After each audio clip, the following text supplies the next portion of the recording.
Hayırlı gün isəməsiz, Yağasır kanalında Qanun, Parlament, Cəmhiyyət proqramısı adlanan siyasi, ictimai vaqiqaları turunda bəyan edərbiz. İldə zor siyasi vaqiqa, Rossiya prezidentinin soylağı başlandı. Bu yıl birinci tapqır 3 gün bulacaq. Onun nəticələrindən çıxıb aldığı 6 yılğa kurs bilgilənə. Tarixqa көз salsaq, Rossiya prezidentinin 8-ci tapqır sayılıyız. Birinci sayılıq 1991 yılda bula. İldə prezidentlik institutu o şaqda referendum bilən rastlanğan. Şundan soң 33 yıl vaqt uza. Bu şırda il konstitusiyasına bir neçə tapqır özgəriş kiritildi. Onlar prezidentinin vəkalətləri idarə etdiyi vaqtda ona qarata bulğan tələblərdə çağılıştaba. Prezident bulub 35 yaşdan ülkənrək, Rossiyada 25 yıldan da kim yaşamagan kişi saylana ala. Tatarstanda 2767 saylağı участогы эшли. Оларда 10.000 кеше хезмәт куя. Тавыш бирү көннәрендә участокларда эш Татарстан гимны белән башланып китте.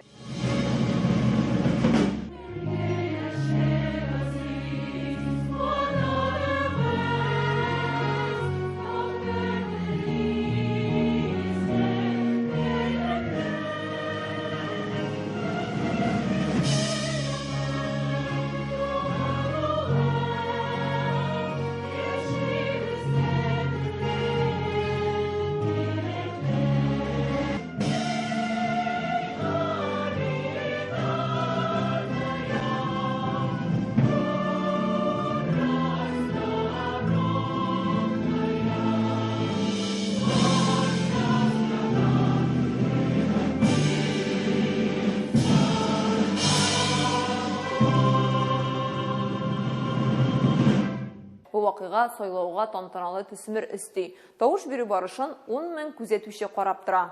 Сайлау участогын ачыклау өчен Дәүләт хезмәтләре порталына ЦИК РФ сайтына кирип яки Татарстанның үзәк сайлау комиссиясенә шалтыратып белешергә мөмкин. Тавыш бирүнең беренче көне турында безнең алдагы репортаж. Шәһәр үзәгендәге КНИТУ КАИ бинасы. Биредә 42-нче сайлау участогы урнашкан. Укуны да туктатмыйлар, сайлау да бара. Гадәттәгечә Рөстәм Миңнеханов биредә тавыш бирә. Республика рәисе участокка хатыны Гөлсинә ханым белән иртәнге 10-да килде. Бу участокта 1600 сайлаучы теркәлгән. Тагын 700 кеше тавыш бирү өчен шушы участокны сайлаган. Миңнехановлар бюллетеннәрне алып кабиналарга үтте. Рөстәм Миңнеханов журналистлар белән исәнләшә, тартмага бюллетенне алар хатыны белән бер үк вакытта төшерде.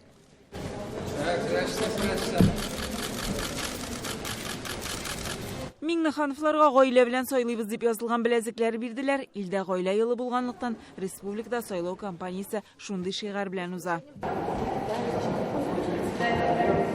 Дәүләт Советы рәисе Фәрит Мөхәммәтшин башкаладагы 116-нчы лицейда урнашкан 43-нче сайлау участогында хатыны Луиза ханым белән тавыш бирә. Бу участокка 2000-нән артык кеше беркетелгән. Фәрит Мөхәммәтшин әйтүенчә, моңарчыда сайларга бергә йөргәннәр быел гаилә елы булгач парлап барыргамы, юкмы дигән сорау тумаганда.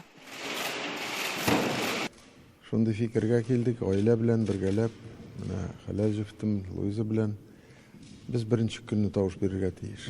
Үрнәк күрсәтергә кирәк. Битараф булып калырга мондый заманада ярамый.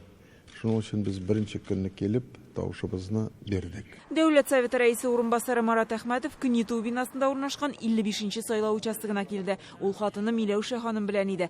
Биредә студентлар күп тавыш бирә, әле беренче тапкыр сайлаучылар күп. Марат Әхмәтов быелгы сайлауның аеруча әһәмиятлеген һәм тавыш бирү мөһимлеген ассызыклады.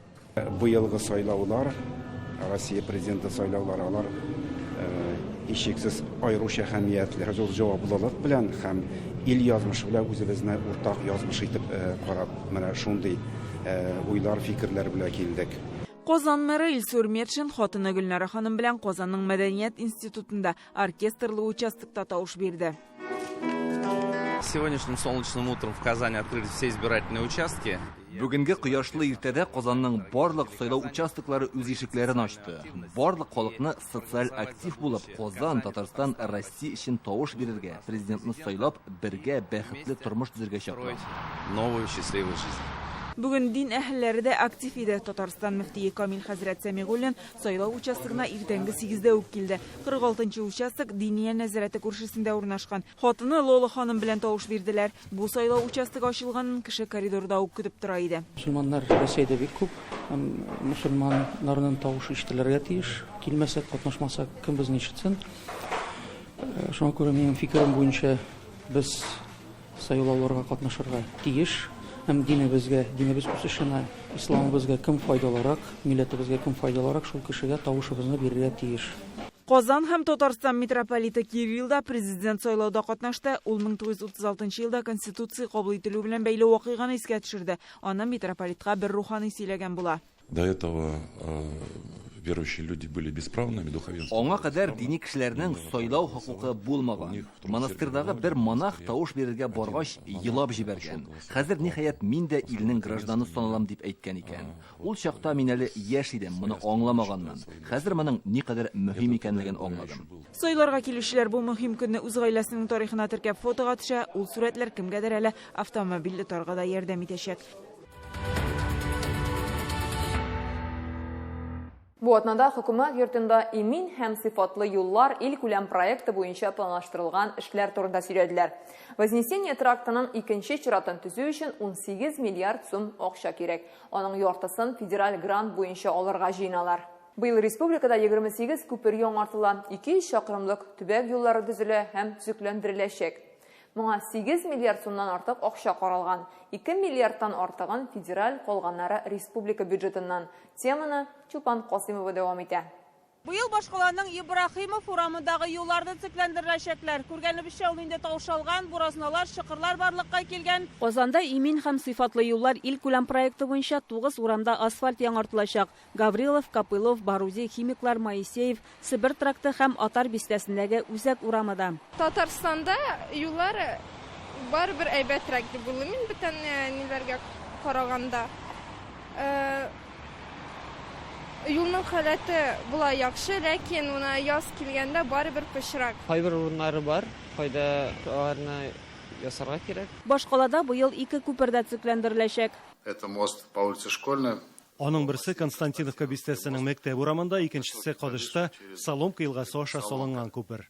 Это что касается непосредственно программы безопасной и качественной автомобильной дороги. Быел Яршаллы һәм Түбән Каманы урап узучы трассаны, Шәле Баулы юлының Алексеевск һәм Әлмәт районнары арасындагы участогын, Казанда Горький шоссесындагы эшләрне тәмамлау бурычы тора. Вознесение трактының беренче өлешен 2023 елда кулланылышка тапшырдылар. Хәзер икенче участогы салына. Анысын түләүле итәргә җыеналар. Бәясе май аенда билгеле булачак. Икенче этабы 8 километрдан артык.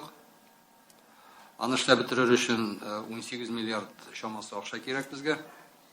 Шуның өчен федеральный жол идарәсе белән сүз алып барабыз. Правительственный комиссия үткәннән соң анда билгеле була инде. Күпме федеральный грантка туры килә. Без аның жартысын федеральный грант сорап җибәрдек. 9 миллиард дип әйтик. Калган 9 миллиардның жартысын республика бюджетын, жартысы инвестор бюджетыннан төзеп бетәргә дигән сүз бара.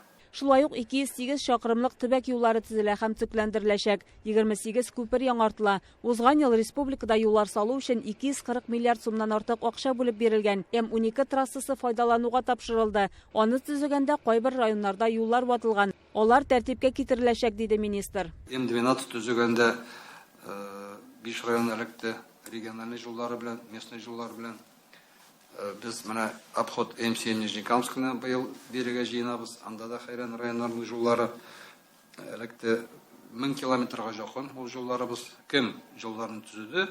Кайсы районнарда шул жоллар бозылды, ул жолларны тәртипкә китерергә дигән сүз бар.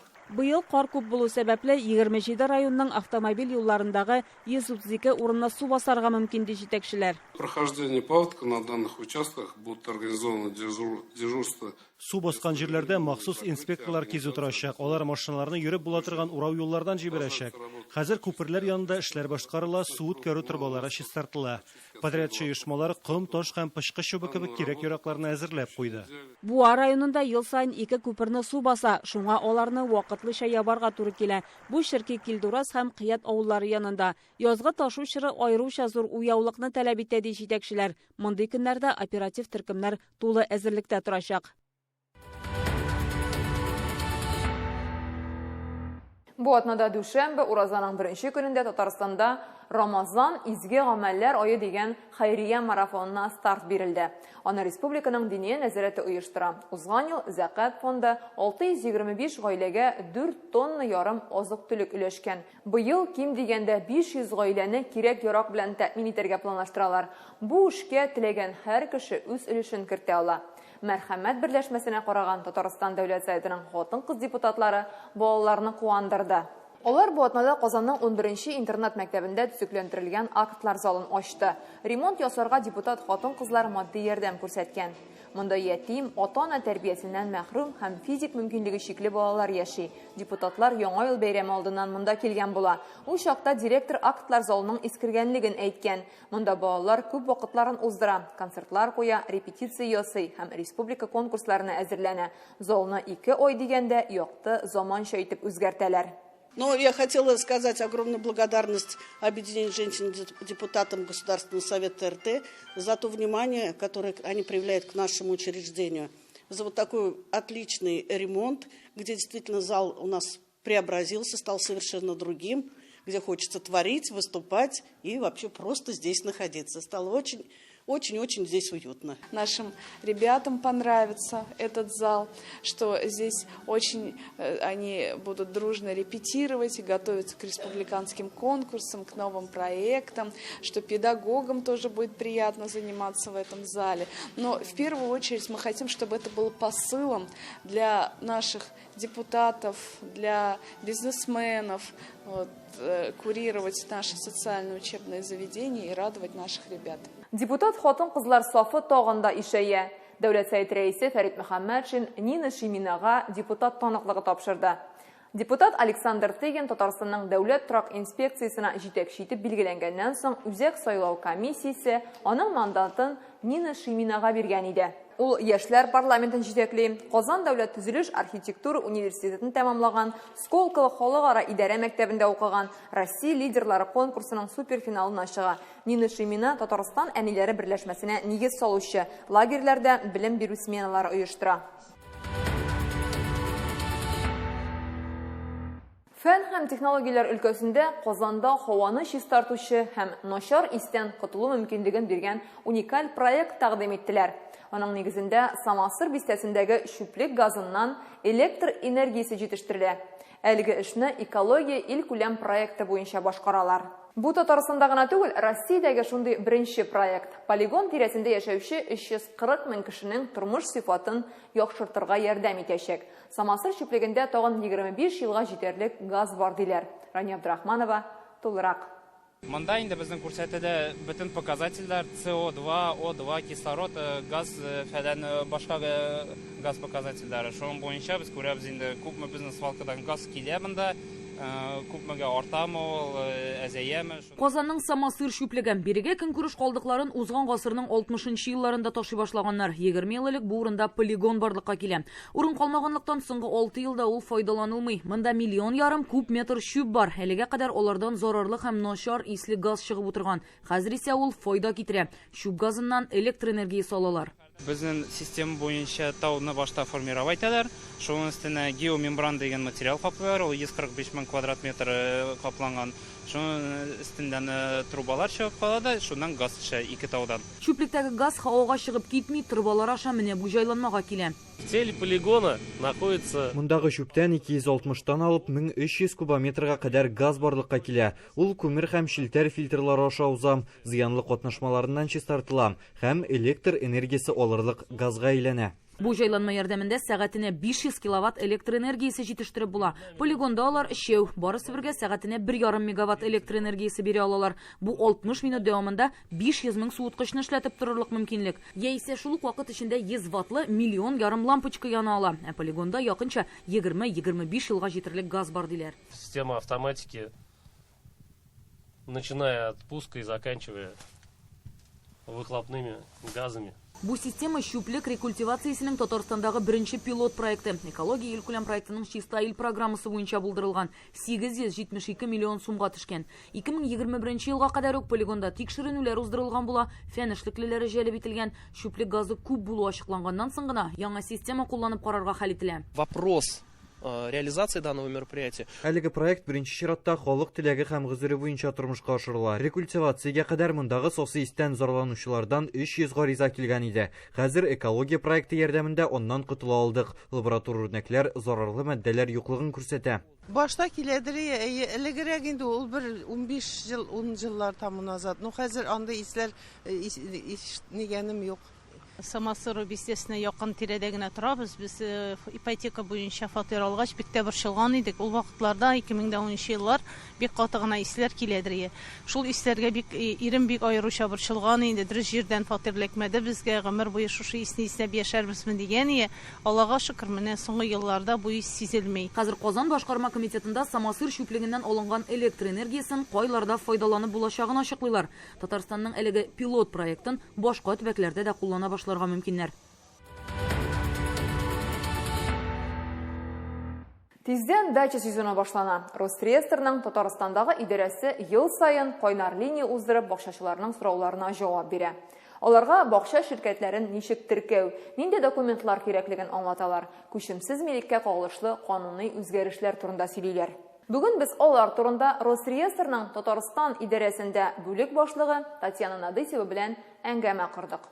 Татьяна Владимировна, исәнмесез? Исәнмесез. Без бүген күчемсез милеккә кагылышлы закон проектлары турында сөйләшәбез. 2024 елда нинди үзгәрешләр гамәлгә керде? Күп кенә гражданнар өчен мөһим булган закон бакчачылык ширкәтләренең уртак милек объектлары өчен 2031 елның 1 мартына кадәр дача амнистиясын озайту турында закон. Сүз 2004 елга кадәр төзелгән биналар, корылмалар турында бара.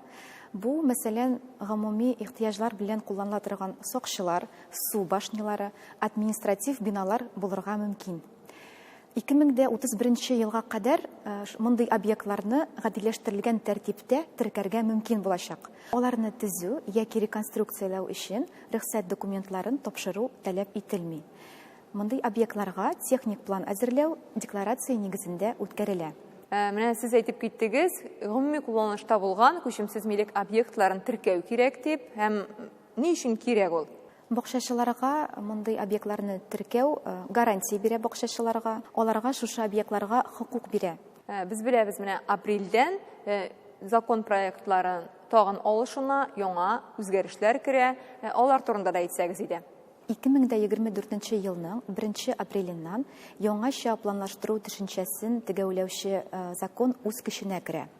Бу законның төп үзгәрешләренең берсе торакны яңаша планлаштыру төшенчәсен киңәйтү. Хәзер яңаша планлаштыру дип бинаның конфигурациясын үзгәртүне аңларга кирәк.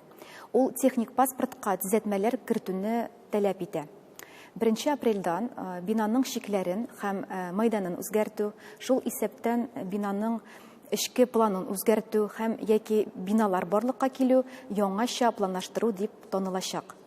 Быел апрель айыннан үз көченә керәчәк үзгәрешләр яңаша планлаштыру процедурасын җентекләбрәк рекламалаштыра. Яңаша планлаштырудан соң бина турындагы үзгәртелгән мәгълүматны егеринга кертү карала. Моннан тыш, закон чыгарышы әлеге процедураны гариза бирүчеләр өчен гадиләштерә. Хәзер гражданнарга өстәмә рәвештә МФЦга йөрү һәм Росреестрга документлар тапшыру кирәкми. Җирле үзидарә органнары моны электрон рәвештә үзләре эшләячәк. Менә сез әйттегез, бүлмә белән бүлмә арасында яисә гомумән фатирда диварны алып атып, төрле планын үзгәрткән кешеләр дә бар бит инде. Алар хәзер кая мөрәҗәгать итәргә тиеш була? Яңаша планлаштырып объектны, шушы документларны МФЦга, Росреестрга тапшырырга тиешләр иде. Хәзер алар МФЦга һәм Росреестрга тапшырмыйлар. Алар өчен инде үзидарә органнары үзләре тапшырачак. Алар администрациягә мөрәҗәгать итә ала. Росреестр идарәсе уешканга 15 ел булды һәм аның Дәүләт Думасына канун тәкъдиме белән чыгу вәкаләтләре дә бар. Менә ул мөмкинлектән оешма файдаланамы? Соңгы 3 елда гына Росреестр гражданнарга, бизнеска һәм хакимият органнарына конкрет мәсьәләләрне хәл итүдә ярдәм итүче 60тан артык закон эшләде. Иң киң танылганнары дача амнистиясе, гараж амнистиясе, хукук ияләрен ачыклау. Росреестрның барлык закон чыгару инициативалары гражданнарның хокукларын тәэмин итүгә һәм дәүләт хезмәтләренә уңайлыкны арттыруга юнәлдергән. Әңгәмәгез өчен бик зур рәхмәт. Рәхмәт. Бу атнада Казанның Сәйит Галиев исемендәге мәдәният йортында халыклар бердәмлеге тарафдарларының форумы узды. Аны Бердәм Россия партиясенең Татарстандагы бүлеге оештырган. Анда волонтерлар, партия вәкилләре, шәһәр халкы катнашты. Концертның максаты милли, мәдәни һәм гаилә кыйммәтләрен саклау буенча дәүләт сәясәте тарафдарларын берләштерү. Залдагы кунакларга Фәрит Мөхәммәтшин мөрәҗәгать итте. Партия проектлары буенча республикада яңа юллар һәм социаль объектлар төзелде, ишегаллары төзекләндерелде, мәктәп, балалар бакчалары һәм хастаханәләрдә ремонт үткәрелде. Халык белән бердәм булып эшләгәндә генә нәрсәгәдер ирешергә була, диде ул. Биектау районы Усат авылында яшәүче Камашевлар 9 бала тәрбияли. Өчесе үзләренеке, 6-сын тәрбиягә алганнар. Тормыш корганда күп бала булуын телиләр алар. Ятим калган Әскәровләрне дә үз гаиләләренә сыендырганнар. Бергәләп җәмәгать эшләрендә катнашалар. Узган ел Идел буендагы уңышлы гаилә конкурсында Россиянең 14 төбәге арасында беренче урынны алып кайталар. Илдә зур вакыйга Россия президенты сайлауларында да алар гаилә белән катнашырга җыена. Олы уллары да тәүге тапкыр сайлауга барачак.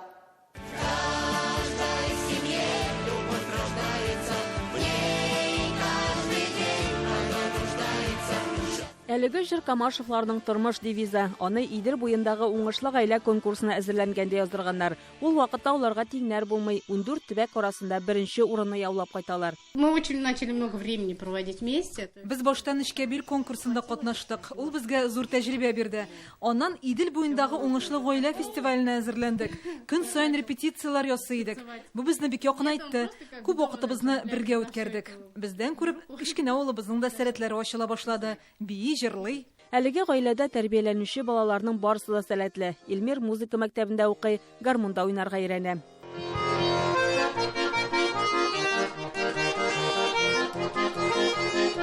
Кызлар фигуралашуы, гимнастикага йөри, малайлар көрәш һәм акробатика белән шөгыльләнә. Буш вакытларында өйдәге эшләрне карыйлар. Камашевлар 2 ат, кәҗә һәм кош-кортлар асрый, 4 мәчеләре, 3 этләре һәм тутый кышлары бар.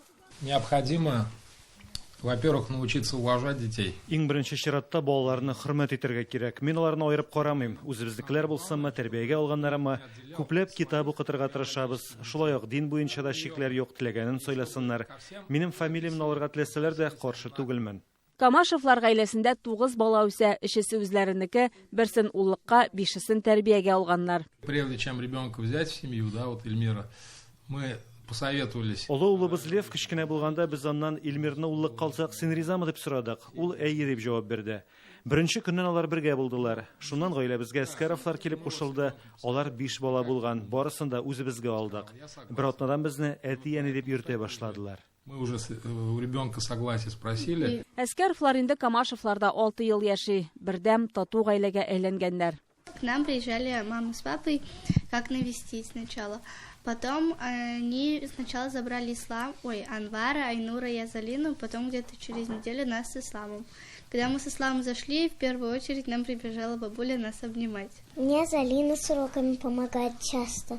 Все делаем вместе, сотрудничаем, взаимодействуем. Если бы не было такой большой семьи, было бы скучно, сейчас веселее. Вот из-за этого, да, благодарен.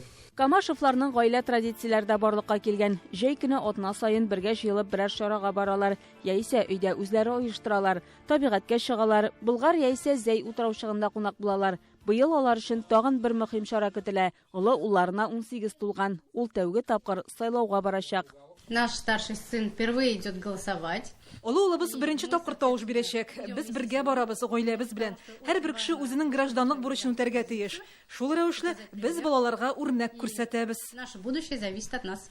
Гаиләдә бала ни күрсә, шуны кабатлый ди гаилә башлыгы. Шуңа балаларны ярату, наз һәм хезмәт белән тәрбияләргә тырышалар. Бүгенгә менә шушылар. Игътибарыгыз өчен зур рәхмәт. Исән сау булыгыз.